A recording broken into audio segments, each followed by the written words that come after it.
Hello everyone, তো welcome to my another mini vlog. আজকের দিনটা রবিবার হলেও আমার কিন্তু ছুটি নেই। আমার 6 তারিখ থেকে এক্সাম স্টার্ট। তো একদম সকালবেলা ঘুম থেকে উঠে আমি পড়তে বসে যাই না, সেই টাইমটা আমি রাখি একটু মাইন্ড রিফ্রেশমেন্টের জন্য। তারপর ফ্রেশ হয়ে বসে যাই একটুখানি অনলাইন ক্লাস করতে। অনলাইন ক্লাসটা চললো অলমোস্ট 2-3 ঘন্টা কাছাকাছি। তারপর অর্ডার করে নিয়েছিলাম এই তন্দুরি চিকেন বিরিয়ানি, যেটা আমাদের ওখানকার মতো না দেখতে, না এর টেস্ট আমাদের ওখানকার মতো, বাট ঠিক আছে, চলনসই।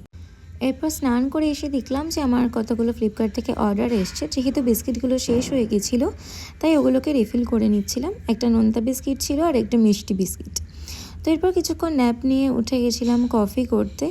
আমি সকালবেলার দিকটা চা খেলে বিকেলবেলার দিকটা কফি খাই, কারণ আমি চা এবং কফি দুটোই সমানভাবে ভালোবাসি। তো একা একা বিকেলবেলা ব্যালকনির ভিউ দেখতে দেখতে আমি কফিটা এনজয় করলাম। তারপরে এসে বসে গেলাম পড়তে। তো আমার একটা খুব ব্যাড হ্যাবিট আছে যে কোডিং করতে করতে আমি এরকম মিউজিক চালিয়ে কোডিং করি। পড়াশোনা শেষ করে একটু বসে গেলাম আমার পছন্দের লেখকের একটি গল্প দত্তা শুনতে। গল্প শুনতে শুনতে আমি আমার রাতে ডিনার বানিয়ে নিলাম। রাতে ডিনারে ছিল খিচুড়ি আর সাথে ছিল পাঁপড় ভাজা। তো দেখা হচ্ছে আবার নেক্সট ব্লগে। আশা করি তোমাদের ভিডিওটা ভালো লেগেছে। ততক্ষণের জন্য বাই।